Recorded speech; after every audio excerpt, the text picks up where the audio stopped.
Mən sizə dünyanın möcüzələrindən biri olan Antarktidada yerləşən qanlı şəlalə haqqında danışacağam. Bunun çox maraqlı olması hər yerdə qalın buz parçaları arasında axan qan rəngli suyun donmaması və axmasıdır. Bu nə ilə əlaqədardır? Alimlər uzun araşdırmalar etmişlər və müəyyən etmişlər ki, buzlar altında 400 metr dərinlikdə toplanan göl çuxurudur. Günəş işığı görməyən bu göl çuxuru özünə məxsus xüsusiyyətləri ilə fərqlənir. Bu göl çuxurunda hətta özünə məxsus canlılar, mikroskopik canlılar yaşayır.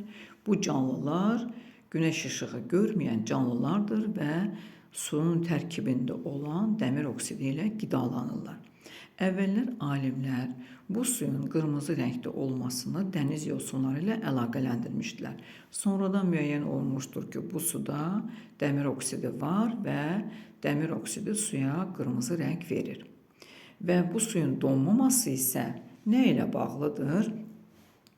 Dəfələrlə dəniz suyundan çox duzlu olan bu sular hətta 10 dərəcə Selsi belə də dona bilməməsidir.